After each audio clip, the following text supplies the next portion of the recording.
안녕하세요. 하하TV 하하입니다. 확장 공사를 고려하시는 많은 분들이 걱정스러워하는 부분이 바로 냉난방 효율과 누수, 결로, 곰팡이입니다. 그리고 이미 확장된 집을 매매하신 분들은 본인이 공사를 하지 않으셨기에 불안한 마음이 더 크실 거라 생각됩니다. 제 영상 댓글에도 궁금증을 많이 남겨주셨는데요. 그 중에서 여러분이 꼭 알면 좋겠다 싶은 내용으로 영상을 만들어 봤습니다. 영상 끝까지 시청하시고 인테리어 공사하실 때 도움이 되시길 바랍니다.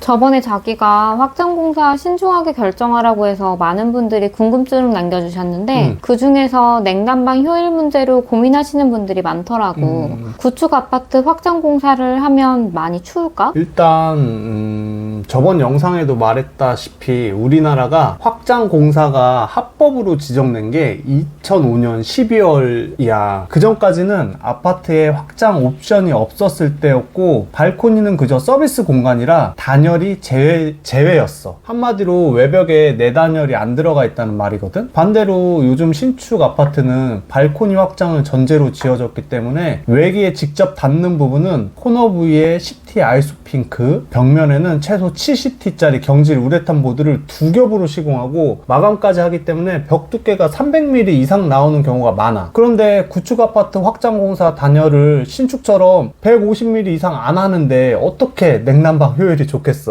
신축처럼 150mm 단열을 안 할 거면 최소한 단열재를 두 겹으로 교차 시공이라도 하고 마감을 해야 돼. 그런데 인테리어 업체에 맡기면 보통 이런 부분까지 다 생각해서 해주지만 몇몇 업체들은 비용 문제로 대충 하고 넘어가는 부분도 있어. 진짜 인터넷에 확장공사 해놓은 업체들 사진 많이 있는데 그게 잘못된 건지도 모르고 올려놓은 사진이 많더라고. 여태 그렇게 해왔으니까 문제가 없었다 하면서 습관적으로 진행하시는 분들도 있는 것 같고. 그럼 그렇게 두 겹으로 시공하면 괜찮은 거야? 일단 두꺼운 거 한 겹이든 얇은 거로 두 겹이든 시공만 잘하면 문제는 없는데 이렇게 교차 시공을 하면 혹시 모를 빈 공간을 잡을 수 있을 것 같아요, 내 생각에는. 그리고 확장 공사 시에 무조건 창호는 바꿔야 하는데 기존 이제 단창 창호를 철거하고 이중창을 새로 설치를 할 거야, 다들. 그럼 창호 하단 부위에 단열이 들어가야 되는데 많은 시공업체들이 그 부분에 단열재 대신 벽돌을 쌓아서 창틀을 고정하고 남는 부분에 단열을 하거나 아예 안에서 문제가 발생하는 경우가 있어. 그럼 창호 아랫부분에 결로가 생기고 곰팡이가 생길 수밖에 없거든. 이걸 제대로 시공하려면 I형 창호 지지대로 창틀을 고정하고 남는 빈틈을 단열재로 시공을 하면 돼. 그리고 단열재가 이게 창틀과 딱 밀착이 되어야 되는데 이 창호에 고정 브라켓들 때문에 단열재로 딱 밀착이 잘 안 돼. 그럼 그 공간이 생기기 때문에 하자 발생 요건이 충족되는 거야. 그럼 그때는 어떻게 해야 하냐면 단열재는 창틀에서 한 10mm 정도 공간을 남겨두고 그 사이 공간에 우레탄 폼을 충전시켜서 브라켓 모양대로 완전히 밀착되게 만드는 게 포인트야. 말 들어보니까 확장공사는 단열이 최고 우선이구나. 그럼 이중창 교체하고 단열만 잘하면 돼? 그럼 디자인보다 단열이 우선되어야 하는 건 기본이고 두께가 두꺼울수록 좋고 벽면이랑 천장이랑 바닥 단열을 다 해야 하는 거지. 벽면만 잘하고 바닥 단열이 이어지지가 않는다면 말짱 도루묵인 거야. 외부 벽체랑 만나는 부분을 단열재로 완전히 감싸는 거구나.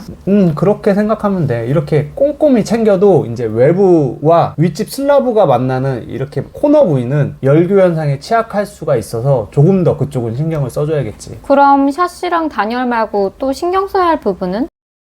발코니 확장된 아파트에서 가장 많이 누수가 발생되는 곳이 거의 우수관이거든? 그 발코니에 비 올 때 빗물 내려오는 배관?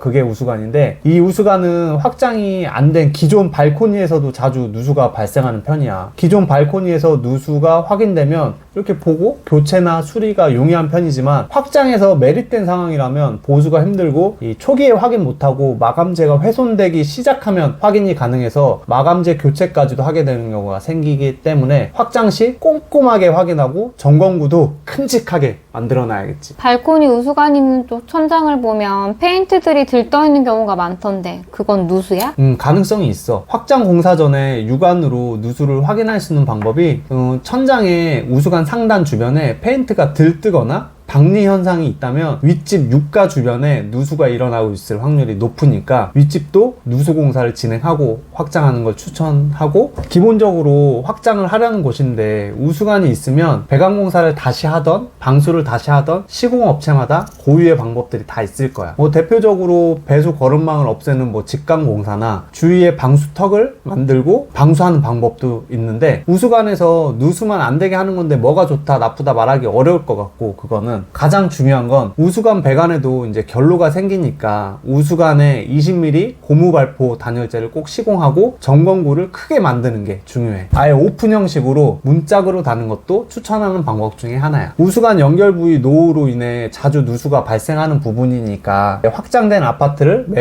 매매해서 들어가시는 분들은 꼭 이 매립된 우수관 주변에 누수 흔적이 있는지 확인하고 미리 수리하셔야 돼. 괜히 장마철에 누수가 되면 한동안 수리도 못하고 비가 그칠 때까지 기다리는 수밖에 없거든. 우수관에서 누수가 일어나서 마감재 뜯고 배관 공사하는 경우가 많던데 우리 집만 조심해서 되는 건 아니지? 맞아. 확장 공사 시 신경 써서 공사하면 배관에서 물이 우리 집으로 역류 위험은 줄어드는 건 확실하지만 천장부 누수는 100% 장담은 못하는 거야. 그 다음으로 많이 해주신 질문이 난방 공사인데, 난방 배관을 연결할 때 주의점이 있어? 이건 솔직히 말해서 작업자를 믿는 수밖에 없는 거야. 그게 무슨 소리야? 확장 공사할 때 이 난방 배관 연결을 기존 거실 바닥을 살짝 파내고 기존 난방 배관을 찾은 다음에 이걸 잘라서 이렇게 연결을 하는데, 연장된 엑셀 파이프에서 빠르게 누수가 생기는 것은 엑셀 파이프가 정확하게 이렇게 직각으로 절단이 되어야 하는데, 기존 엑셀을 자를 때 뭐 그라인더를 사용한다던가 뭐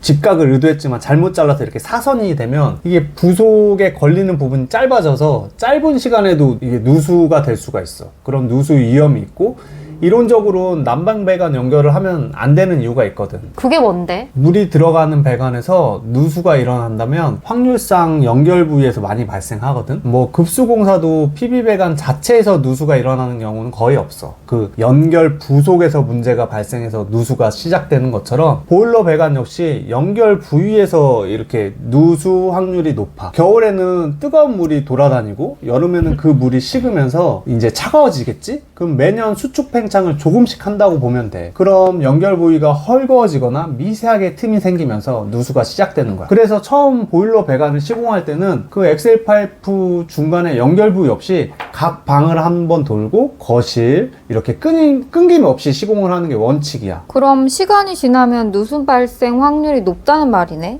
맞아. 그 시공자에 따라서 그 기간이 단축될 수도 있고 좀 더 길어질 수도 있는 거야. 2년 전에 누수가 발생해서 새로 연결한 부속에서 다시 누수가 시작돼서 재시공하는 경우도 생각보다 많아. 확장 공사 정말 해야 하는 거야? 나는 기본적으로 비추천하지만 확장을 결정한 분들도 많으실 거야. 문제가 있는 집도 있지만 없는 집도 상당수 존재하니까. 그래서 기왕지사 확장 공사를 결심하셨다면 위에 말한 단열 부분과 우수관 등은 꼼꼼히 공사하셔야 예상되는 문제점들을 조금이라도 해결할 수 있을 것 같고, 난방 배관은 솔직히 숙련된 작업자를 믿는 수밖에 없을 것 같아. 그럼 이미 확장된 집을 매매하신 분들은? 그럼 일단 마감재 상태를 보고 누수 흔적이나 곰팡이가 있다면 재공사가 무조건 필요한 상황이야. 곰팡이가 있다면 그건 마감재를 교체해도 또다시 반복될 수밖에 없거든. 원인을 제거해야 하는데 마감재 교체는 시간을 조금 지연시킬 뿐 원인 제거는 아니니까. 그리고 확장 공사 시기를 알 수가 있다면 뭐 한 약 15년 이상 지난 상태라면 다시 공사하는 걸 추천드리고, 솔직한 말로 15년 전에는 제대로 시공한 업체를 찾기 힘들 것 같아.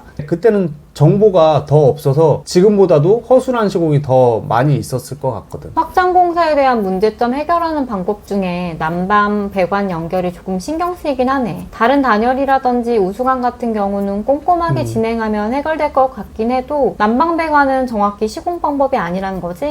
난방 배관 연결은 부속을 쓰면 안 되는데 확장 공사 시에는 어쩔 수 없는 부분이야. 그래도 절단면을 잘 자르고 작업자가 숙련된 분이라면 어느 정도 감수하고 진행해야 할 부분이지. 그리고 연결 부위가 어디인지 마루나 장판을 깔기 전에 바닥에 매직으로 체크해 놓으면 나중에 혹시라도 문제가 생겼을 때 빠른 해결을 볼 수 있으니까 참고하면 좋을 것 같아.